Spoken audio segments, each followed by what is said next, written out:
Where did we end off? Chapter 12? Okay, yes. We are on chapter 12 and halacha number 13. Okay. So, and the topic of our discussion, just to remind ourselves, preparation for prayer.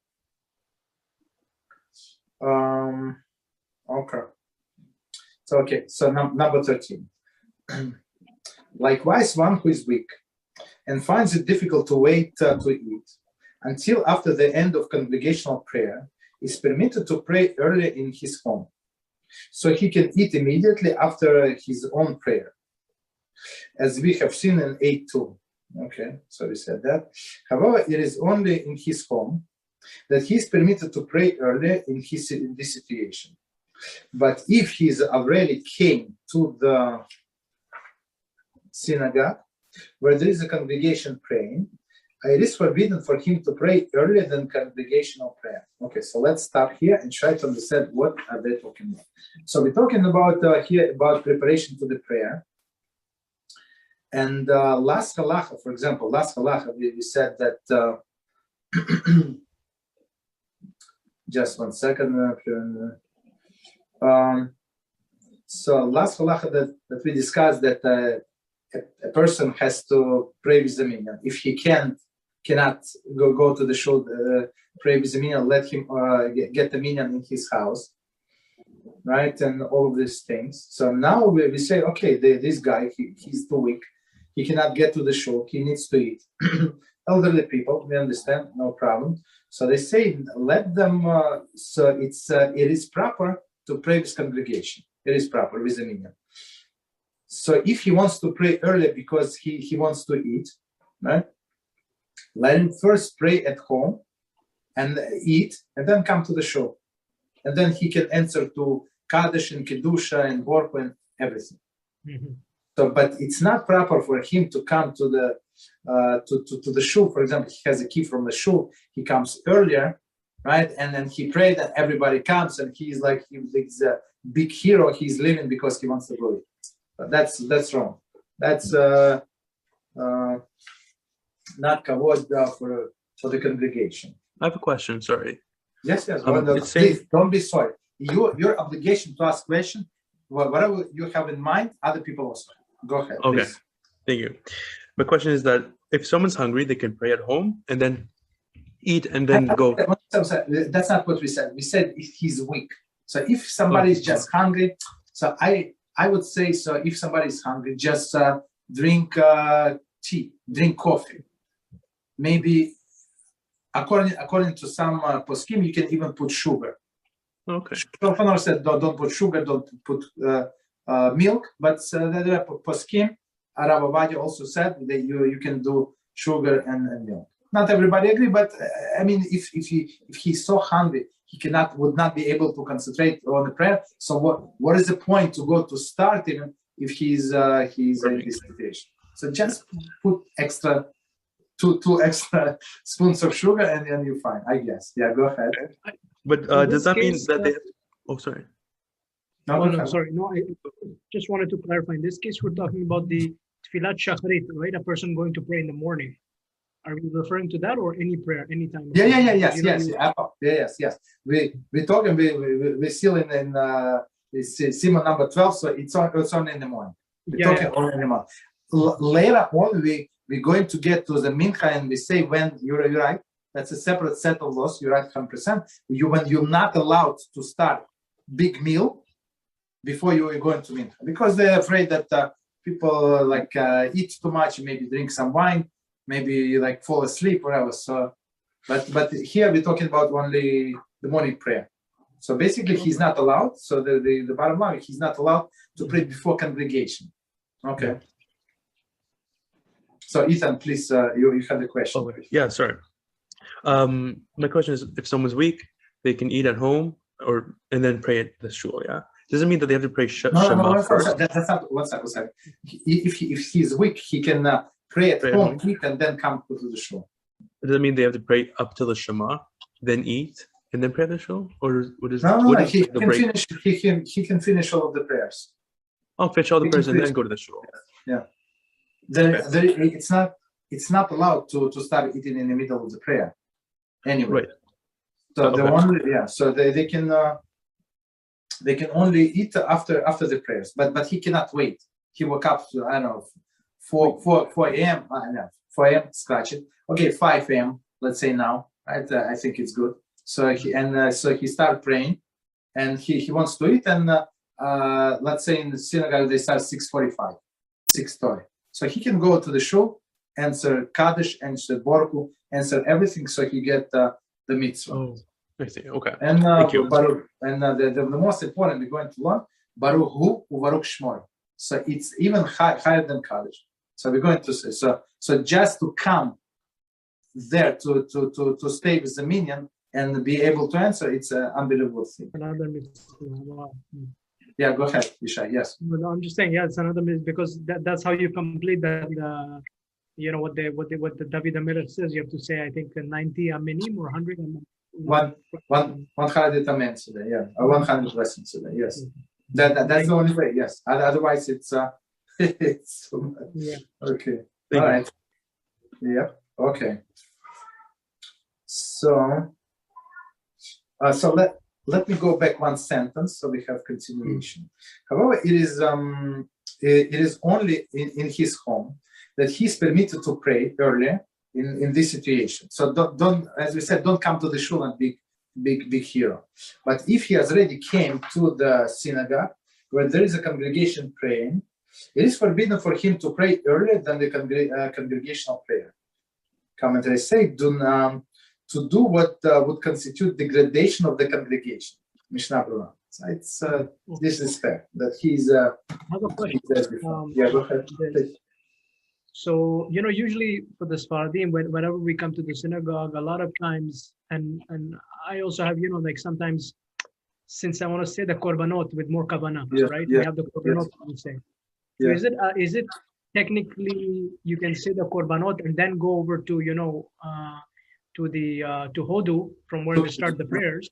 Yes. To finish the korbanot, let's say a little bit before, because the congregation may start later, but they rush to the korbanot. You know what I mean? Exactly. Or sometimes yeah. So is it possible to, let's say, finish the korbanot of the prayers and then go to Hodu, or maybe some people even finish all the way up to HaShem Melech, when they rise up for the. Okay. All right. You asking 3 different questions. So let me answer the simplest one. Okay. So the proper way. The proper way. I mean, in most of the shuls, they say this korbanot very fast. So for me, I'm talking about me personally. So for me to take to say all of the blessings, right, morning blessings with korbanot, it takes me 30 minutes. Mm-hmm. I'm not super slow. I don't have like special deep kavanah. It's just to read every word. To understand every word, it takes me 30 minutes. So if in many shuls, for them it takes 2 minutes. So they don't read basically. I mean, like. In some shul 5 minutes. So basically it says clear that you must say it before the prayers. So you come to the shul earlier, or you say it at home. For example, my rule is I'm not going to leave the home until I say all of the morning blessings, until I say all the korbanot. That's it. Okay. And I have to come. So you can come early and start like Psuki de Zimra, right? Hodu, all of these things. You can start earlier because the main part. We're not going to go into details, but I want to give you the bigger picture. So you have. I always like to have bigger picture. So the main part of the prayers is to pray Shmona Esrei together with congregation. So whatever it takes you. So let's put the Shmona Esrei in the middle, and whatever it takes you time to get to Shmona Esrei. So that's what you need to adjust your praying schedule, and it is still a praying with congregation. So it's not early, so you're forced to do that. Okay, so that's basic concept. But Beezrat HaShem, we're going to go into details of this. Okay, even if he wants to go out of the synagogue to pray before the congregation prays, he is forbidden from doing so unless he sees that the congregation is praying too late and they will miss the time for prayers. Okay, why the congregation prays too late?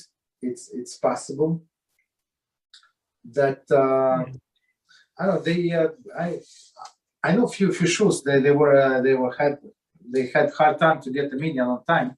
So they used to pray at 9, which is not normal time on Shabbos, and they moved to 9:45. So 9:45, it depends on the season. Sometimes it's too late to say Shema.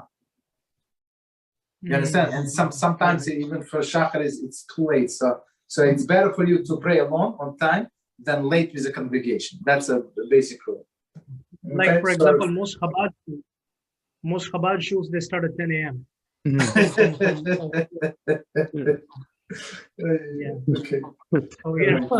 But it's very embarrassing. I mean, a long time ago, I used to go to this Chabad house, and they start 9:45. But they never, ever, and like never ever told people to say Shema like before you come to the shul. So people come to the shul like this Chabad rabbi and his brother. They knew what to do. You know, by the 9:45, I think they finished the whole prayers. You know, but it's very embarrassing. Okay, so in this case, so it's proper for you to pray by yourself. In this case, he should pray by himself, as we said, so that he does not miss the time for a prayer. Okay, especially Shema. Okay. Likewise, if he's ill or he has some other unavoidable circumstances, he's permitted to pray earlier, even in a synagogue. So I mean, if he has to go to Israel, he has to go to the bris milah, to this, to that. I mean, some circumstances in a person's life. So in this case, as we said before, the proper way is to pray with the minyan, right? Pray with the minyan, right? The second best is to pray in a synagogue even without the minyan, and the third is to pray at home. However, it is preferable even in these cases that he goes back at home and pray. So they say if it's synagogue, they would see that he prayed by himself. It does not look that good. Okay, Abraham, you have any questions? I have just one. If you so let's say in the morning you pray Shacharit at one synagogue, and then you walk back home, and then another synagogue asks you to pray somewhere else. Are you allowed to pray twice? But no, you're not allowed to pray twice.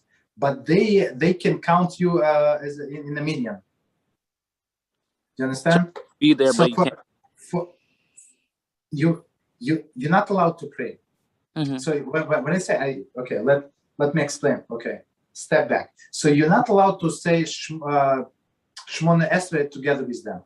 That's it. You're done. Well, once you say it, that's it. Your obligation is over. You're not obligated. But you still count as the minyan. Yes, they can count. For a minyan, they must have majority. Majority means 6 people. If 6 people did not pray, 4 people could be the ones that pray. There is no problem. Mm-hmm. Okay. You understand? But you can stay there. You can do Psuki de Zimra. You can read its contents of Tehillim. There is no problem. They say Tehillim from morning to night. There is no problem. Mm-hmm. If you wanted to repeat Shema, you must repeat Shema, because if you don't say Shema, it's just little hard. But if you don't say Shema, it's like they look at you that like maybe you are heretic.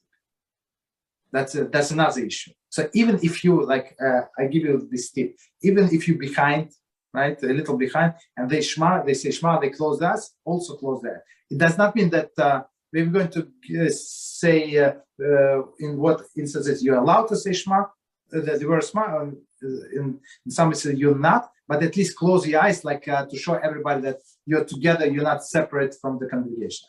Ethan, yes. I was reading Masechet Brachot today. I think it was 21a4, 23 something. I didn't understand it that well, but it was explaining. I think you can do can you do the Amida at home?